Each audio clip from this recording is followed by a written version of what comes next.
श्री हनुमान जी महाराज की जय। श्री सद्गुरुदेव भगवान की जय। भक्ति भक्ति भगवंत गुरु चतुर्णाम बपुएक, तिनके पद बंदन किए नासै विघ्न अनेक। सीतानाथ समारंभा रामानंदाचार्य मध्यमाम् अस्मदाचार्य प्रियंदां वंदे गुरु परंपराम्। वंशाकल्पतरुभ्यश्च कृपा सिन्धुभ्येव च पतितानां पावनेभ्यो वैष्णवेभ्यो नमो नमः।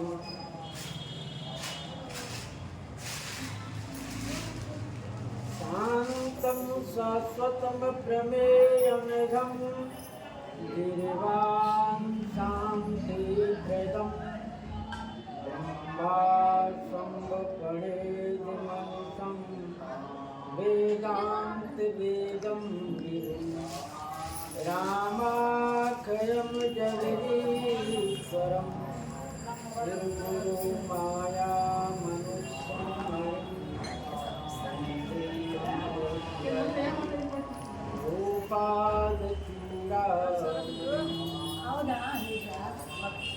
ीराम्बुजश्यामलिपूर्णनन्दं सीताचमारोपितुवां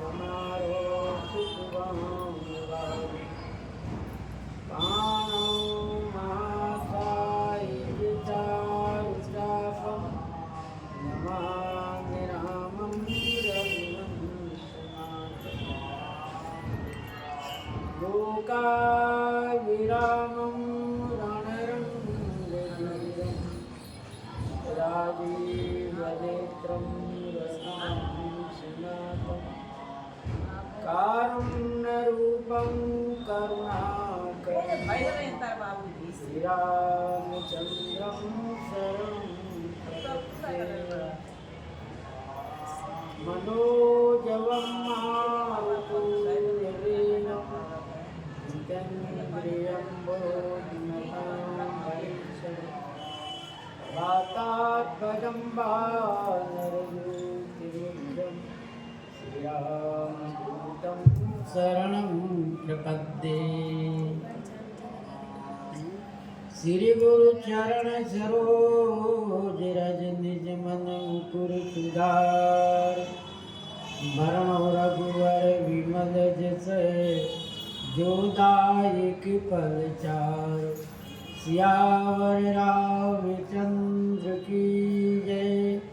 श्री राम जय राम जय जय राम।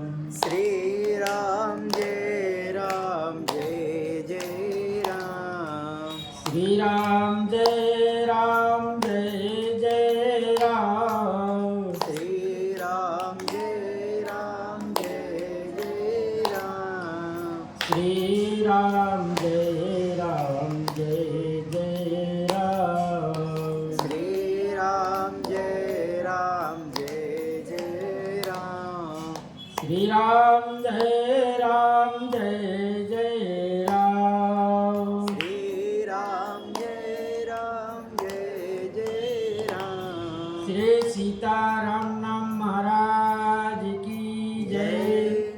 श्री हनुमान जी महाराज की जय। प्रो प्रसंग में श्री गोस्वामी जी महाराज वर्णन किए कि प्रभु श्री राम सुंदर जयमाल धारण कर श्री गुरु जी के पास स्वाभाविक रूप से आ गए।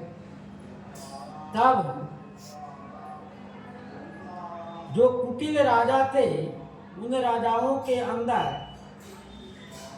श्री जानकी जी प्राप्त करने की इच्छा हुई, लेकिन लखनलाल जी उनके तरफ देख रहे कि कौन बोल रहा है। इसी भी श्री परशुराम जी पधारे। श्री परशुराम जी से सब लोग भयभीत हो गए और अपने अपने पिता के नाम लेकर प्रणाम किए। सबको आशीर्वाद देते हुए परशुराम जी ने श्री महाराज जनक से पूछते हैं, यह भीड़ कैसा है? यह भीड़ किस कारण से इतनी भीड़ लगी हुई है? ये राजा महाराजा क्यों आए हैं? तब श्री जनक जी ने अपना बचाव करते हुए श्री परशुराम जी को बताए। श्री परशुराम जी ने धनुष को 2 खंड देखते हुए पूछने लगे, बताओ इस धनुष को किसने तोड़ा है? जो धनुष को तोड़ा है वह सहस्रा बाहु के समान हमारा शत्रु है। सहस्रा बाहु ने हमारे पिता का वध किया, तो मैं भी उनका वध कर दिया। मैं भी उनको मारा। सहस्रा बाहु ने, सहस्रा अर्जुन उसको कहते थे, जिसको 1000 हाथ था। वो बताते व्यक्ति कितना विशाल हो। 1000 हाथ उसके पास था। तो उनने हमारे पिता को मारा। मैं भी उनको अपना फरसा से उनका सब बाँह पहले काट दे, फिर उनको मारा। इस प्रकार से सहस्रा बाहु के समान हमारा शत्रु है। इस बात को श्री राम जी जान गए कि पूरे सभा, राजा महाराजा जो भी वहां जनकपुर में थे, वो श्री जानकी जी की मैया, महाराज जनक, सब लोग भयभीत हैं। तब श्री राम जी कहते हैं कि जो धनुष तोड़ा होगा वो आपका सेवक है। तो परशुराम जी कहे कि बताओ, सेवक का काम है सेवा करना कि दुश्मनी करना? कहीं कहीं सुना जाता है, देखा तो नहीं जाता है कि सेवक ही स्वामी का मरने का कारण बन जाता है। इस प्रकार से परशुराम जी बात कर ही रहे थे, तब सब लखनलाल जी उनके तरफ देकर हंस दी। कोई व्यक्ति बोल रहा है, यदि उसके तरफ आप देखकर हंसेंगे तो वह व्यक्ति सोचेगा कि स्वाभाविक हमारा कुछ अवगुण है, तब तो देखकर हमको हंस रहा है, तो हंसे। तो परशुराम जी देख लिए हंसते हुए, तो कहते हैं, रे निप बालक काल बस, बोलत तो ही न संभार, धनु ही सम त्रिपुरारी धनु, विदित सकल संसार। रे निप बालक, परशुराम जी कहते हैं, रे राजा के लड़के, तुम काल के बस हो क्या? काल के बस हो तब तो तुम मारे जाओगे, क्योंकि काल किसी को स्वयं मारता नहीं है। वो करता क्या है, आपके धन के, बुद्धि को और धर्म को नष्ट कर देता है। अच्छे सत्कर्म कर रहे हो तो वो अच्छे सत्कर्म को रोककर कुपंथ पर ले जाता है, तब आपका वो सर्वनाश कराता है। तो लोग समाज में कहते, देखो पहले इतना ये धर्मात्मा था, ऐसा अच्छा काम करता रहा, अब इसकी बुद्धि खराब हो गई। देखो ये कैसा उटपटांग काम कर रहा है। हरे धर्म बल बुद्धि विचारी, मंदोदरी ने रावण से कहा, अपने पति रावण को जब समझाने लगा तो कहा, हरे धर्म बल बुद्धि विचारी, तुम्हारा धर्म बुद्धि और बल तुम्हारा हरण हो गया, इसलिए तुम राम जी को कह रहे हो कि राजा के लड़के हैं, हम कह रहे हैं ये परमात्मा है, इनको ईश्वर मानो। यही बात तारा भी बाली से कहा कि जिसे सुग्रीव मिला हुआ है वह कोई साधारण आदमी नहीं है, वो तो परमात्मा है।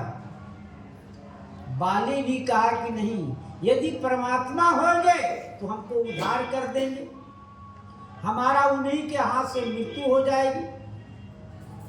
इस प्रकार से कहता है, काल किसी को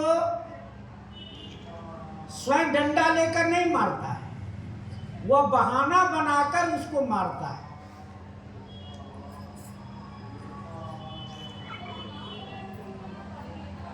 श्री कहते हैं कि तू काल के बस है क्या?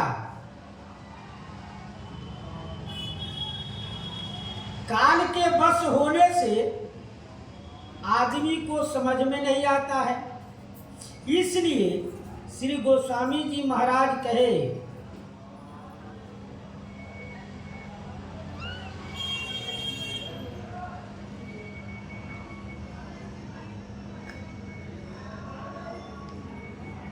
परशुराम जी के क्रोध पर श्री लखनलाल जी कहते हैं, देखिए, रोष माखे लखन अनली अनोख, रोष माखे लखन अनेकी अनोखी बातें, तुलसी विनीत बाणी बिहसी सो ऐसी कहती है। क्योंकि श्री लखनलाल जी जब हंस दिए, तब हंसने के बाद में लखनलाल जी पर रोष भरे हुए श्री परशुराम जी कहते हैं, हे भृगुकुल तिलक, तुम्हारे सुजस तो है 14 भुवन में भरे हुए हैं, आप के ने जो प्रसिद्ध प्रताप को बखान आप कर रहे हो, वो 14 भुवन में आपकी प्रसिद्धि है, सही है। लेकिन शिव जी का जो धनुष टूट गया, वह तो अब जुड़ नहीं सकेगा। आगे श्री लखनलाल जी कहते हैं कि आपको बहुत इस धनुष पर ममता है, तो कोई गुनिया को बुलवा कर ले आइए, कोई गुनी को बुलवा कर ले आइए और जोड़वा लीजिए। कोई गुनी आएगा तो उससे धनुष को जोड़ देगा। इस धनुष में तो आपका कोई हिसाब ही नहीं है, फिर भी आप इस पर क्रोध क्यों कर रहे हैं? ये तो धनुष शिव जी का है, इसमें कोई आपका लेन देन तो है नहीं, फिर आप क्यों रोष कर रहे हैं?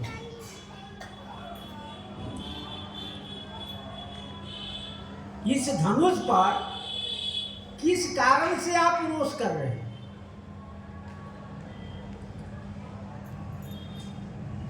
परशुराम जी कहे, धनु ही सम त्रिपुरारी धन, सब धनुष को एक ही समान समझ रहे हो आप क्या?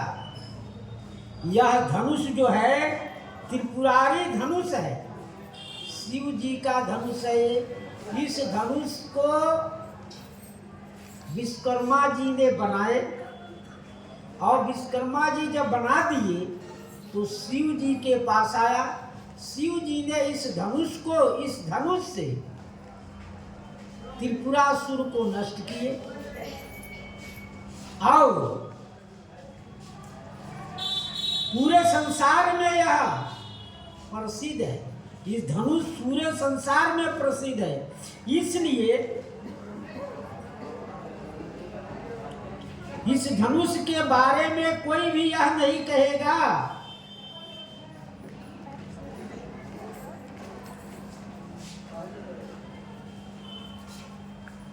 इसलिए धनुष टूटने पर आपको कोई ममत्व नहीं होना चाहिए। लेकिन गोस्वामी जी कहते हैं, देखो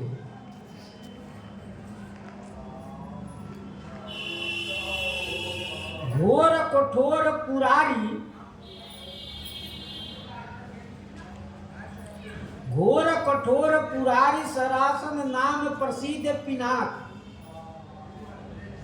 और जो 10 कंद दियो बावलो जय हरिगिरी कियो है मना, जिसको 10 कंधर ने बाएं परिक्रमा करके चला गया, यही हर गिरु कियो है, जिसने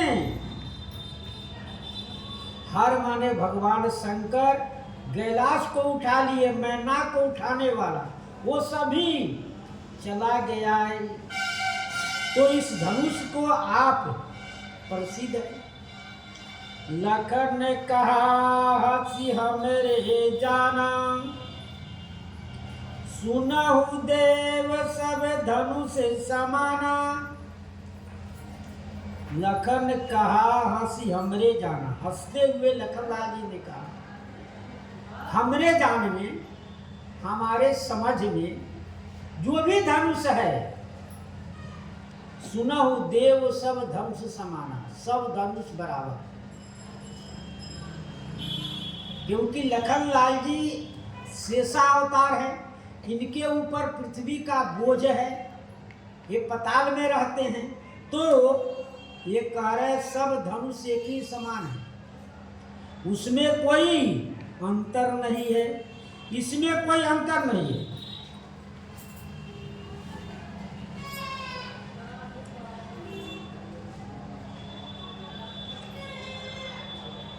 काछति लीलाभ दीन धनु तोरे, देखा राम नयन के भोले। काछति लाभ जून धनु तोरे, इसमें आपको क्या हानि है और क्या लाभ है? यह धनुष पुराना था, इसको तोड़ने में क्या लाभ है आपको और क्या हानि हुआ? देखा राम नयन के भोरे, श्री राम जी ने नए के तरह इसको देखे, धोखे में देखे। ये नहीं, श्री राम जी ने कोई वस्तु रखा है, बहुत दिन से कोई वस्तु रखे रखे सड़ जाता है, दीमक लग जाता है। हम ही का विनय पत्रिका निकाले पढ़ने के लिए कल परसों, तो उसमें एक कैसा कीड़ा सफेद लग गया था। अलमारी में दवाई नहीं रखा है, फिर भी उसमें पुस्तक में कीड़ा लग गया, तो रखे रखे वस्तु खराब हो जाता है। वही लखनलाल जी कह रहे हैं कि राम जी ने देखा कि देखो कि नया है कि वस्तु, कोई कपड़ा रख दीजिए बहुत दिन तक, और उसको ऐसा करिए तो फट जाता है, क्यों धैर्य खराब हो जाता है। ठीक उसी प्रकार से श्री लखनलाल जी कह रहे हैं राम जी देखे कि क्योंकि उसकी सजावट बनावट सब क्या कर दिए हैं, फूलों से सजा दिए हैं, खूब अच्छे अच्छे फूल लगा दिए हैं, अच्छी प्रकार की सजावट कर दिए हैं, तो लगता है कि नया है, ये धनुष नया है। इसलिए राम जी ने देखे कि नया धनुष है, लेकिन वो तोड़ने थोड़े गए थे। लखनलाल जी भी बचाव कर रहे हैं। लखनलाल जी ये न बता दें कि राम जी तोड़े ही हैं, नहीं तो राम जी पर परशुराम जी बरस जाते हैं। इसलिए वो भी बचाव कर रहे हैं, वो भी कह रहे हैं कि नहीं, वो तो देखने गए थे कि नया है कि पुराना है, लेकिन चुवट टूट रघुपति न दोषु, मुनि बिनु काज करिए कतरोसु, छुअत टूट रघुपति ही न दोषु। इसमें रघुनाथ जी को क्या दोष है? अरे वस्तु रखा है, उठाया गया, लकड़ी में रखिए बहुत दिन तक तो दीमक लग जाता है, वो दीमक लग जाता है। कोई भी वस्तु घर में रख दीजिए, इसको इधर से उधर नहीं करिए तो उसमें कुछ ना कुछ गंदगी आ ही जाता है। तब लखन लाल जी कह रहे हैं इसमें रघुनाथ जी की क्या दोष है भाई, ये बताइए, इसमें उनका क्या दोष है? वो तो उठा रहे थे कि देख रहे हैं कि नया है कि पुराना है, तो छूते टूट गया।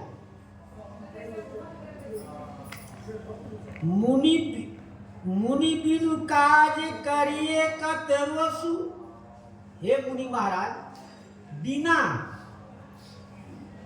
बिना काज के आप क्रोध कर रहे हैं, बिना किसी कारण के, बिना किसी कारणवश आप क्रोध कर रहे हैं। क्रोध होना चाहिए, कारण से होना चाहिए, लेकिन बिना कारण के आप क्रोध कर रहे हैं, कोई कारण नहीं है।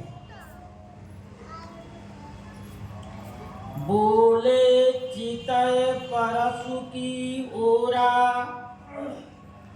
रे सठ सुनहु सुभाव जमोरा। बोले चितय,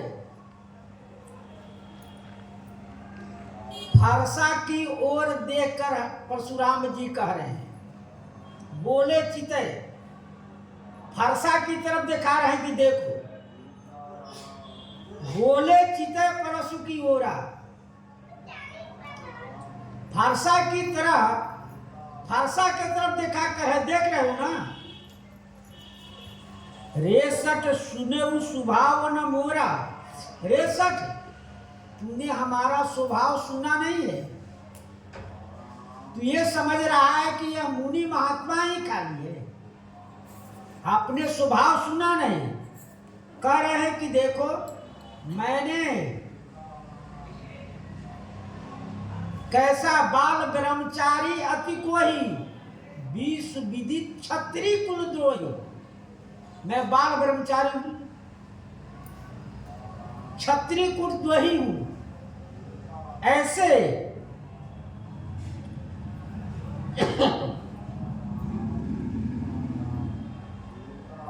ऐसा मैं हूं। हमारा स्वभाव ऐसा है कि हमारी फरसा के आवाज सुनकर ही क्षत्रानियों की गर्भपात हो जाती है। मैं ऐसा हूं, हमारा स्वभाव तूने सुना नहीं है। श्री लखन लाल जी को भय दिखा रहे हैं। स्वाभाविक है, आदमी को डराने के लिए कुछ भय दर्शन दिखाते हैं। आदमी नहीं डरता है तो दूसरा आदमी कहते रहे इनको जानते नहीं है, ये बड़ा खूंखार है, ये आदमी बड़ा खूंखार है, बातों बातों में लड़ाई करते, मारपीट कर देते हैं और 1 2 3 कर देते हैं। इसलिए इनसे बच कर रहना। तो वही परशुराम जी को कोई कहने वाला नहीं, अब उनका बात तो कोई कहेगा नहीं, इसलिए स्वयं परशुराम जी श्री लखन लाल जी से कह रहे हैं कि हमारा तूने स्वभाव सुना नहीं, अब देखा नहीं है, देख रहे हो ना फरसा, इसी फरसे से मैंने सहस्रा बाहु को बाह काटा है।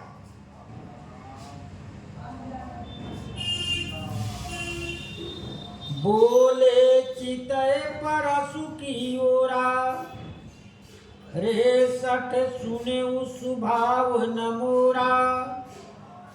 बालक बोली बधव नहीं तोही, केवल मुनि जड़ जान ही मोही। बालक बोली बधव नहीं तोही, मैं बालक जानकर मैं वध नहीं कर रहा, क्योंकि बालक वध में बड़ा पाप लगता है, इसलिए बालक जानकर मैं तुम्हें नहीं वध कर रहा हूं। बालक जानकर मैं तुम्हारा वध नहीं कर रहा हूं, क्योंकि बालक वध करना भारी पाप है। श्री भरतलाल जी मां कौशल्या के सामने कह रहे हैं कि यदि हमारा इसमें सम्मत हो, हमारा यदि इसमें सलाह हो कि नहीं राम जी बन जाएं और मैं राजा बनूं, तो कहते हैं अगतिय बालक वध कीने, वह पाप हमको लगे जो बालक वध में किया जाए। बालक वध का भारी पाप लगता है। तो भागवत जी में भी आया है श्लोक, प्रमदा मतम प्रमाद मुनतम सत बलम स्त्रियम जड़म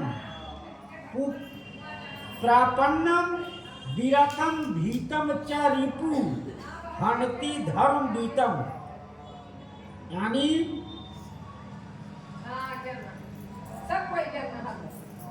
धर्म मत बाल वाले, प्रमाद जिसको प्रमाद से अपराध किया हुआ है, पागल है, सोए हुए हैं, बालक है, स्त्री है, मूर्ख है, शरणागत है, रथ से विहीन है और भयभीत है। शत्रु जो भयभीत है उसे कभी नहीं मारना चाहिए।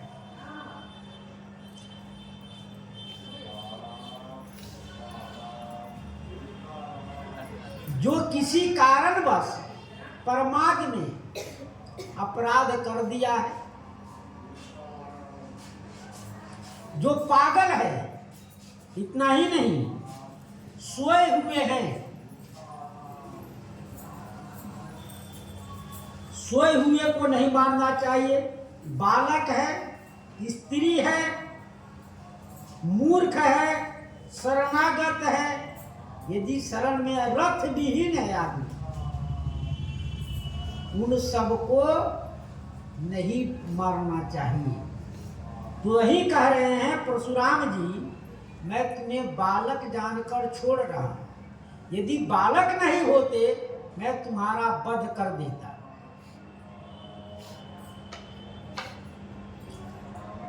केवल मुनि जड़ जान ही मोही, केवल सिर्फ मुनि ही ये जड़, हमको तुम केवल मुनि ही जानते हो कि मुनि महात्मा है, बाघंबर लिए हुए हैं, त्रिपुंड चंदन लगाए हुए हैं, शरीर में भस्म लगाए हुए हैं, पीतांबर धारण किए हुए हैं, माला पहने हुए हैं, तो क्या हमको सिर्फ महात्मा जानते हो? ये महात्मा का लक्षण है। तो कह रहे क्या हमको महात्मा ही जानते हो का? महात्मा जानकर महात्मा ही जानते हो क्या? तो कहते हैं नहीं, हम कैसा है, बाल ब्रह्मचारी अति कोई, विश्व विदित क्षत्रिय कुलद्रोही। बाल ब्रह्मचारी अति कोई, मैं बाल ब्रह्मचारी हूं, अत्यंत क्रोधी हूं। परशुराम जी कह रहे कि मैं शादी विवाह नहीं किया, मैं बाल ब्रह्मचारी हूं, योगासन करता हूं, ध्यान लगाता हूं, प्रणाम करता हूं, और अति क्रोधी, बात बात में क्रोध आ जाना, बात बात में नाराज हो जाना अत्यंत क्रोध का लक्षण है। विश्व विदित क्षत्रिय कुलद्रोही, विश्व में प्रसिद्ध है कि परशुराम जी क्षत्रियों का विरोधी है।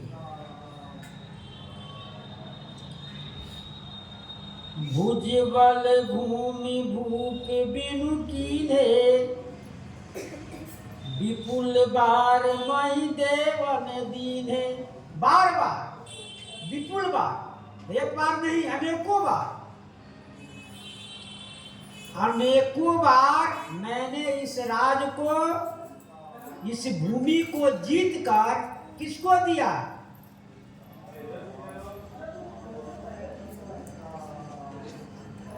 अनेकों बार मैंने जीत कर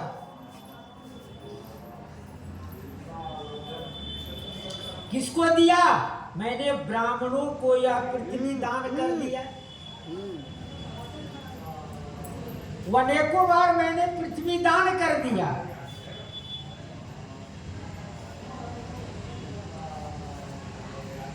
सहस बाहु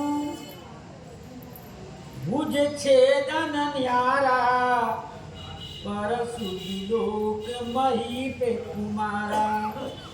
सहस बाहु, सहस्त्रा बाहु के भुजा को छेदन यारा, नाश करने वाला।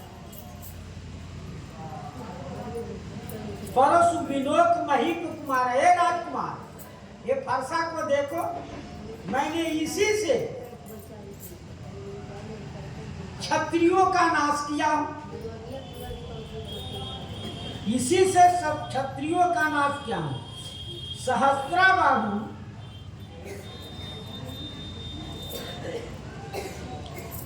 श्री दत्तात्रेय मुनि का तपस्या किया। दत्तात्रेय जी का मंदिर कहाँ है? गिरनार में,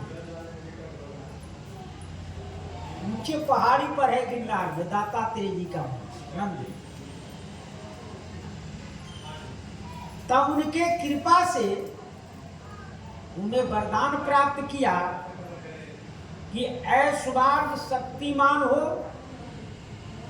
जिसे प्रजा का पालन करो और पाप का भागी न हो। दूसरा, दूसरे की मन की बात जान लो। उन्हें यह वरदान पाया कि दूसरे की मन की बात जान लो, जिसमें प्रजा को अधर्म की बात सोच में न आए। प्रजा हमारे प्रति क्या सोच रहा है, उसके बात को आप, उसके मन की बात को आप जान जाएंगे, जिससे वह भय होगा और अधर्म भी नहीं करेगा, अधर्म के मार्ग से वह हट जाएगा। तीसरा उन्होंने कहा, तीसरा वरदान पाया कि युद्ध में कोई भी सामना हमसे न करे। हम किसी से भी लड़ सकते हैं, युद्ध में कोई भी हमारा सामना न करे। चौथा उसने भुजा वरदान पाया कि युद्ध में, युद्ध के समय 1000 भुजा प्राप्त हो जाए, देखने में एक ही रहे और युद्ध में 1000 भुजा के समान भुजा हो जाए, 1000 भुजा हो जाए।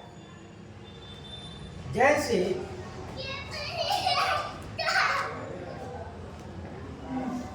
पृथु जी थे राजा, तो उन्हें भगवान से यह वरदान मांगा कि कान तो हमारा 2 ही रहे। हर मनुष्य का कान 2 है, लेकिन सबके सुनने की अलग अलग प्रतिभा है। उन्हें कहे कि कान तो 2 ही रहे, लेकिन 10,000 कान के बराबर हमको सुनाई पड़े। को क्या? श्री राम कथा। पृथु जी ने यह मांगा।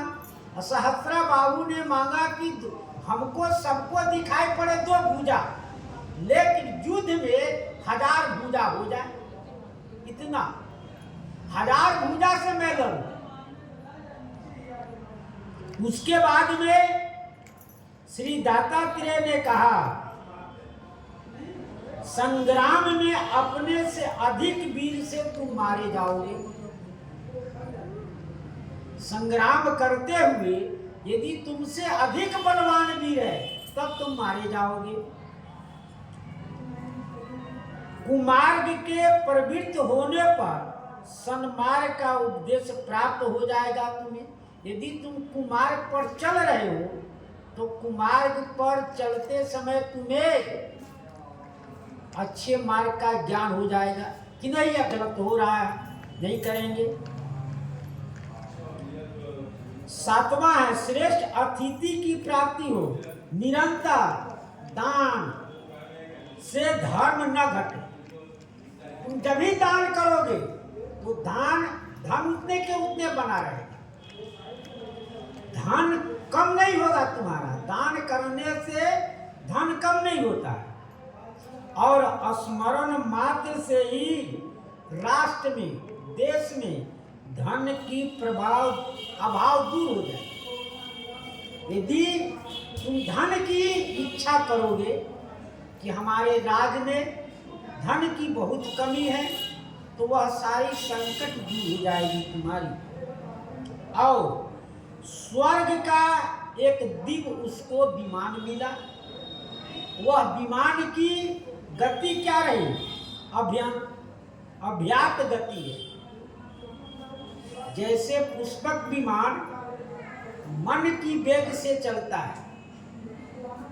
आप उस पर बढ़ जाइए।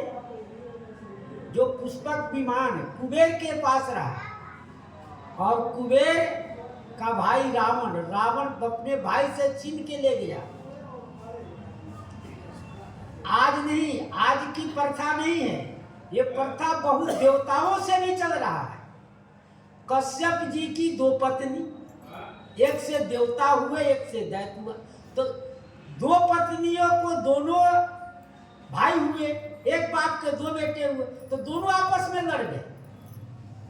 यह सी प्रथा नहीं है, ये प्रथा बहुत पहले सी है कि भाई भाई का दुश्मन होता है, भाई भाई में बंटवारा होता है, भाई एक दूसरे भाई को संपत्ति हड़प लेता है। देखो रावण, उसका भाई कुबेर रहा, जो कुबेर खजाना है, धनों की आधिपत्य है, उसके पास विमान रहा, अच्छा वस्तु। तो रावण गया, उसके ऊपर चढ़ाई किया, मारपीट किया, उसका विमान लेकर चला है। जिस विमान पर राम जी लंका से बैठकर अयोध्या आया, पुष्पक विमान, और फिर वह विमान राम जी लौटा दिए कुबेर के कि चले जाओ। जहां मन से चलता है, मन आपकी इच्छा हुआ कि यहाँ से वहां चलना, वहां चल जाएगा, फिर वहां से वहां। ये नहीं कि उसमें तेल, पेट्रोल, चाहे डीजल कुछ नहीं लगेगा, चलाना भी नहीं है, हाथ हैंडल कुछ नहीं। इस प्रकार से सहस्त्रा बाहु के पास वह विमान मिला। विमान अभिहत गति था, जहां चाहे वहां उड़ा के ले जाता। लेकिन वरदान पाने पर व्यक्ति उन्माद हो जाता है।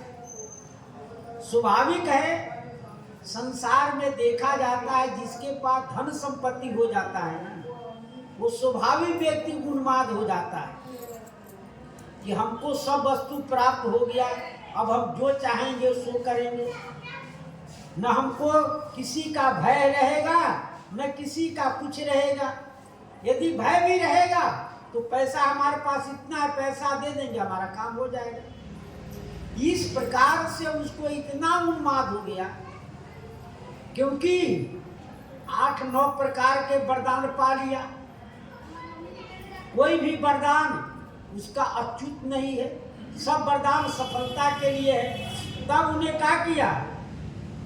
देवता, जप, ऋषि सभी को सताने लगा। मुनि महात्मा तपस्या करता था, उनके ऊपर जाकर वो क्या करता? कुछ गिरा देता, विष्ठा गिरा देता, हड्डी मांस गिरा देता, या उसके ऊपर बिजला जाता, विमाने से बढ़ जाता, महात्मा मृत्यु हो जाता। ऐसे ही देवता यक्ष को भी, कोई यज्ञ कर रहा है, यज्ञ करते समय वहां पहुंच के उसको हवन कुंड को बुझा देता। उसमें क्या करता? रुधिर, खून, मांस, हड्डी, पानी ले जाकर उस हवन कुंड में छोड़ देता, हवन कुंड बुझ जाता, फिर महात्मा के जग नहीं होता। इस प्रकार से पूरे संसार में त्राही त्राही मचाने लगा। जब त्राही त्राही मचाने लगा तो एक बार वह गया समुद्र के पास कि हमसे आप युद्ध करो। समुद्र के पास गया, कहा हमसे युद्ध करो आप। समुद्र हाथ जोड़कर खड़ा हो गया। तो कहो, आप पूछ सकते हैं समुद्र में पानी पानी है तो वह हुआ कैसे? फिर वह उससे युद्ध करने के लिए कैसे गया? समुद्र में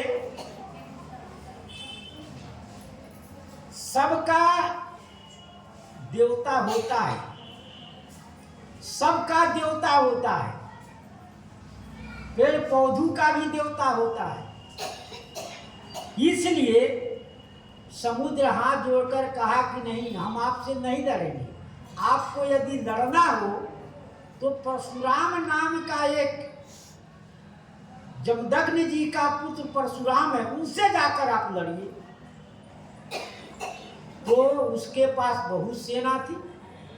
अब छोटी सेना लेकर श्री जमदग्नि जी के आश्रम पर पहुंचे। आश्रम जब पहुंच गए तो वहां परशुराम जी आश्रम पर नहीं थे, बाहर कहीं गए हुए थे। तो गया, कोई भी व्यक्ति आश्रम पर आएगा तो उसकी सेवा सत्कार किया। जमदग्नि जी ने बहुत सेवा सत्कार किए। उनके पास झोपड़ी थी, लेकिन उनकी व्यवस्था ऐसी कि कामधेनु गाय थी। कामधेनु गाय से जो इच्छा करो तत्काल उनसे हाथ जोड़कर प्रार्थना करो, तत्काल वो वस्तु प्राप्त हो जाता है। अभी एक बंगाल में है, शायद कुछ दिन पहले समाचार आया था कि एक बच्चा भी नहीं दी है, एक बच्चा दी। अब 15 साल से वो गाय दूध दे रही है। 15 साल से वो गाय दूध दे रही है, एक बच्चा दी, उसके बाद वह दूध देना शुरू की, तब आज तक दूध दे रही है। उस प्रकार से कामधेनु गाय थी। तो कामधेनु से हर प्रकार की इनकी सेवा हो गई, जैसा चाहिए सेवा। भोजन में अनेक प्रकार की मिठवाने, उसमें दिखाया होगा टीवी में इस लीला। तब कामधेनु की दिखाया होगा कि उसके शरीर से कितना सामान निकल रहा। फिर बाद में कहा कि नहीं, हमको गाय दे दीजिए। सहस्त्रा बाबू ने कहा कि ये गाय हमको दीजिए। तब सहस्त्रा बाबू श्री परशुराम जी जमदग्नि पिता कहा कि नहीं, ये तो ऋषि मुनि का धरोहर है। कहा कि नहीं, जबरदस्ती ले जाएंगे। और नहीं माने तो वहां परशुराम जी के पिताजी को उन्हें वध कर दिया, मार डाला। और कामधेनु से कहा कि आप अपनी रक्षा करो। अपनी रक्षा की, सेना खूब निकली। अंत में कैसाओं उसको बांध कर ले लिया। तब परशुराम जी के पिता के मरने के बाद उनकी माता ने, ऐसा वर्णन है कि 21 बार छाती पीट पीट कर रोई, जब तक परशुराम जी आश्रम पर आए। परशुराम जी आ गए, अपनी आश्रम की स्थिति देखकर समझ गए। माता ने कही कि नहीं, सहस्त्रा बाबू आया था, ऐसा ऐसा कर गया। तब परशुराम जी ने 21 बार क्षत्रियों के पूरे विश्व में घूम घूम कर नष्ट किए। जहाँ कोई राजा उस वंश के मिल जाता, हरि वंश के राजा, उनके खलदानी सहस्त्रा बाबू के खलदान के कोई राजा मिल जाता तो उसी के राज को नष्ट करते, और राज को नष्ट करके, राजा को नष्ट करके फिर ब्राह्मणों को दान दे देते कि आप राजा करें, यहाँ के राजा आप हैं। इस प्रकार से परशुराम जी का सहस्त्र बाहु भुज छेद निहारा, परशु बिलो के मही पे कुमारा। मातु पिता ही जन सोच बस, करसि मही पे किशोर। गर्भक के अर्भक दलन परसु मोर अति घोर। मात पिता ही जन सोच बस। श्री परशुराम जी कह रहे अपने माता पिता को सोच में मत डाल। करसी महीप किशोर, ए किशोर, हे राजा के किशोर, तू अपने माता पिता को सोच में मत डालो। तुम्हारे माता पिता यही कहेंगे ना कि हमारे लड़के के परशुराम जी ने मार दिया, कोई गलती नहीं रहा, फिर उसका वध कर दिया। क्यों? क्योंकि एक तो चौथापन में महाराज श्री दशरथ जी को पुत्र हुआ। 60,000 वर्ष आयु बीतने के बाद में महाराज श्री दशरथ जी को पुत्र हुआ। जब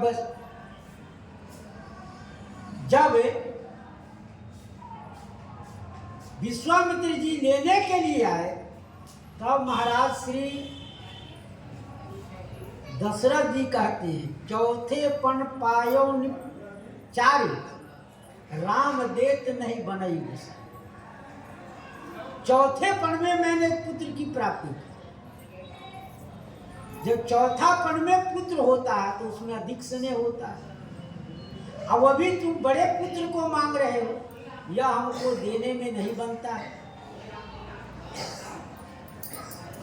इसलिए तुम्हारे माता पिता बहुत सोचेंगे कि एक तो पुत्र भी हुआ, वो भी चौथापन में हुआ, वो भी पुत्र मारा गया।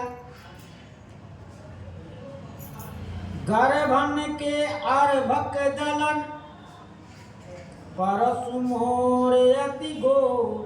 मेरे फरसे की घोर भयंकर आवाज के सुनकर गर्भन के अर्भक दलन, गर्भपात हो जाता है। जो गर्भ में बच्चे हैं वो भय से बाहर आ जाते हैं। इसलिए तुम ऐसा काम ही मत करो जिससे कि तुम्हारे माता पिता सोच में पड़े।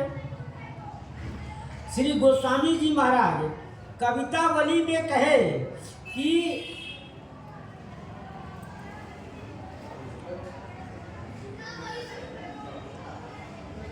गर्भन के अर्भक दलन काटत परसु घोर कुठार कराल न जाके। गर्भन अर्भक काटन को पटु धार कुठार कराल न जाको। सोई हमें बूझत राज सभा धनु को दलिहौ बलता को।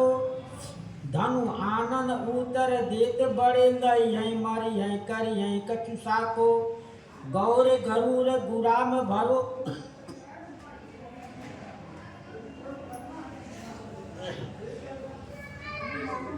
गोर गरुर गुलाम भरो कहो कौशुक छोटे से ढोट न काटो। श्री गोस्वामी जी महाराज कह रहे हैं कि परशुराम जी बोले, जिसके भयंकर कुठार की धार गढ़ के बालकों को काटने में कुशल है, वही इस राजसभा में पूछता हूं कि किसने इस धनुष को तोड़ा। बताओ, इस राजसभा में सबसे पूछ रहा हूं, इस धनुष को तोड़ने वाला कौन है आदमी? कौन तोड़ा इसको भाई?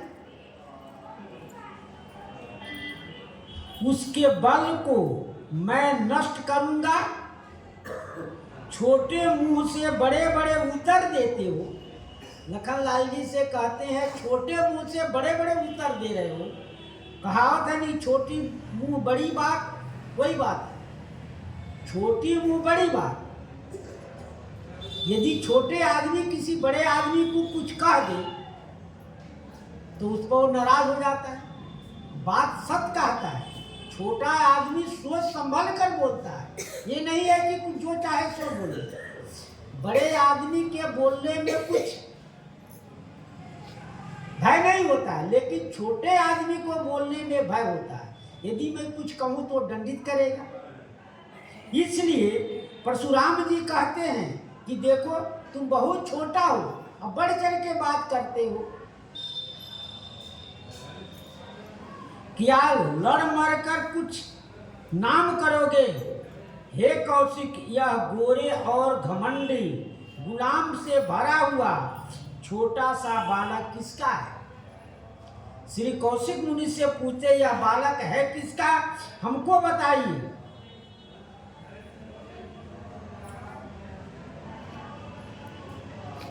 गीतावली में भी गोस्वामी जी कहे कि यह जो बालक है ये कितना भयंकर है।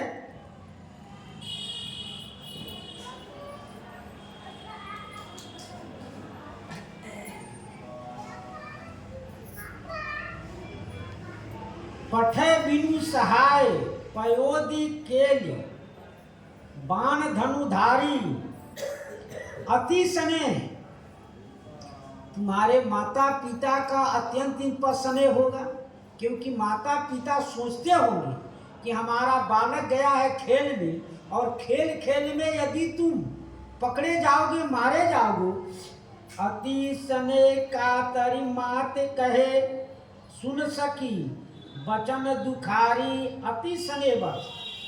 माता कौशल्या कह रही है सखियों से कि बारिद वीर जननी जीवत जग क्षत्रिय जात गति भारी है। क्योंकि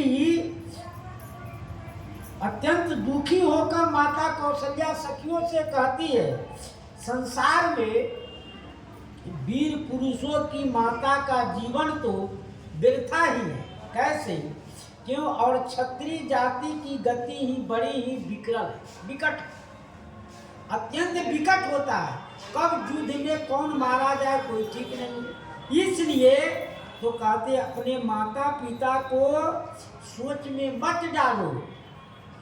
बिहसी लखन बोले मृदुबानी अहो मुनीस महाभट मानी।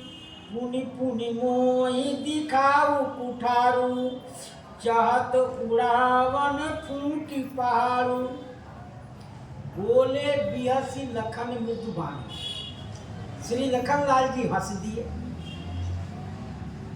उत्तर प्रति उत्तर में यही होता है। रावण के सभा में जब अंगद जी पहुंचे तो अंगद जी से वार्तालाप होने लगा। तो अंगद जी ने कहा कि देखो मैं उनका दूत हूं। इस पर बहुत विवाद हुआ। अंत में संगत जी ने कहा कि देखो यदि तुम चाहते हो कैसा हो तो राम जी इस प्रकार के हैं। तो बिहसी लखन मोले मृदुबानी। उत्तर प्रति उत्तर में होता क्या है? यदि व्यक्ति को उत्तर मिल जाता है तो और नाराज हो जाता है कि हमारे बात का खंडन कर रहा है। अहो मुनीस महाभटमानी, हे मुनीस आप बड़े भटमानी हैं, बड़े भारी वीर है आप। हम ये कहाँ कह रहे हैं कि आप वीर नहीं है। आप अपनी बड़ाई अपने मुख से स्वयं कर रहे हैं, तो आप बहुत बड़े भारी वीर हैं। ये तो बात सत्य है कि आप वीर हैं। पुनि पुनि मोहि दिखाऊ कुठारू चाहत उड़ावन फूंकी पहाड़ू।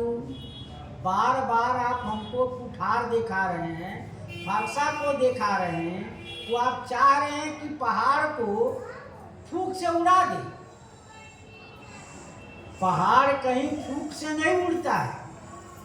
मुंह से फूंकिए पहाड़ नहीं उड़ता है। उड़ेगा कौन? रुई। रुई जो है वो फूंक से उड़ जाएगा। तो रुई कौन है? सहस्त्राबाहु। अनेक वीर जो है रुई के समान है। आपने फूंक दिया तो उड़ गया, यानी मारा गया। वह आपके बातों में आकर वह मारा गया। यहाँ कुम्हड़ी बतिया को नाही दे तरनी देखी मारी जाही। श्री लखनलाल जी कह रहे हैं परशुराम बाबा सुन लो, यहाँ कुम्हारी बतिया को नहीं, यहाँ कोई क्या कहे कोहड़ा या काशी फल कहिए, राम फल भी बोलता है उसको, काशी फल भी कहते हैं। काशी फल भी कहा जाता है, काशी फल भी कहा जाता है कुम्हड़ा को। तो कहते कुम्हड़ा को बतिया नहीं है कि तर्जनी उंगली दिखा दो तो मर जाएगा। लोग देहात में स्वयं कहते रे उंगली ना देखा तो मर जाए। परशुराम जी को लखनलाल जी कह रहे हैं कि यहाँ कुम्हड़ा को बतिया नहीं है कि तर्जनी उंगली दिखा दो तो वह मर जाएगा। यानी हम वैसे बालक नहीं हैं जो चाहो सो हम जो चाहते हो कि भय से इनको भयभीत कर ले सो नहीं। तो आप ये पूछ सकते हैं कुम्हड़े के बतियों को क्यों कहा गया? एक सफेद भी होता है उसमें, उसमें एक सफेद भी होता है जिसका वो मोरावा बनता है।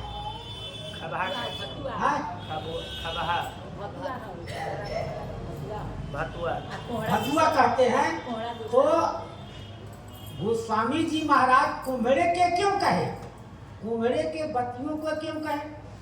कद्दू लौकी था उसको कहते, चाहे घिउरा था उसको कहते, और भी अनेक साग था बैगन को कह देते कि बैगन की बत्तियां नहीं कोई तर्जनी दिखाने से मर जाएगा। तो उसी कुम्हड़े को ही क्यों कहे गोस्वामी जी का लिखने का तात्पर्य क्या है? देहात में यह प्रथा है, हर जगह देहात प्रचलित है कि उंगली मत दिखाना तो कोहड़ा सूख जाए, मर जाएगा। क्योंकि वह टीकाकारों ने अनुसतों ने कहा कि वह सजीव है, उसमें जीव पाया, जीव से सब पाया जाता है। क्योंकि उसका बलि जब जग में होता है, जग जहाँ बड़े बड़े जग होता है वहाँ बलि भाग दिया जाता है। पहले जग होता रहा तो जग में क्या करते रहा, होम कुंडी में किसी पशु को दिया जाता रहा, बलि पशु दिया जाता जिसको बलि पशु कहते हैं। बलि पशु दिया जाएगा, फिर वह शिव का केव जीवित होकर निकल जाता रहा, जीवित होकर बाहर आ जाता रहा। लेकिन आजकल समय के आधार पर परिवर्तनशील हो गया। तब क्या करते हैं, उसी कुम्हड़े की बतिया को बलि करते हैं और उस पर रंग लगा देते हैं, फिर काला पोत कर फिर बाहर अपने चौहदी के बाहर उसको रखवा देते हैं। ऐसा इसलिए गोस्वामी जी कहे कि यहाँ कुम्हड़ी बतिया को नहीं। परशुराम जी से कह रहे हैं कि मैं कोनो रुई का ढेर नहीं हूँ कि आप फूंक दीजिएगा तो मैं उड़ जाऊंगा। मैं कुम्हड़े के बतिया नहीं कि तर्जनी अपनी देखा तो मैं सूख जाऊंगा, सो बात नहीं है। देख कुठार सरासन बाना, मैं कछु कहा सहित अभिमाना। मैंने तो आपका फारसा देकर, धनुष बाण देकर मैंने कुछ कह दिया। मैं कछु कहा सहित अभिमाना, अभिमान सहित कि बड़े वीर हैं आप, फरसा धारण किए हुए हैं। इतना ही नहीं, फरसा के साथ साथ धनुष बाण धारण किए हुए। इतना ही नहीं, दोनों कमर में तरकस है जिसमें बांध रखा जाता है, जिसमें बांध रखा जाता है वो तरकस है। इस प्रकार से भृगुसुत समुझी जनेऊ बिलो की, जो कछु कहु सहौरि से रोकी। भृगुसुत समुझी जनेऊ बिलोकू, जो कछु कहूँ रहूँ ऋष रोकी। कह रहे मैं आपको भृगुसुत, भृगु जी जब भगवान के परीक्षा लेने गए तो उनके 1 लात मारे छाती में। भगवान विष्णु जब सैन कर रहे थे चीसाई में तो 1 लात छाती में मारे उनकी परीक्षा के लिए। उन्हीं के कुल के आप भी है तो मैंने आपका जनेऊ देकर रोका कि ये ब्राह्मण है, और जो कुछ भाव होगा उत्तर प्रसंग में। श्री सीताराम महाराज की जय। श्री राम जय राम जय जय राम। श्री राम जय राम जय जय राम। श्री राम जय राम जय जय राम। श्री राम जय राम जय जय राम।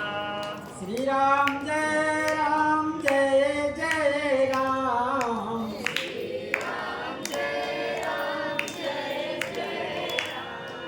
श्री राम जय राम जय जय राम। श्री राम जय राम जय जय राम। श्री सीताराम महाराज की जय। श्री हनुमान जी महाराज की जय। संत समाज की जय। जय जय सीताराम। हर हर महादेव।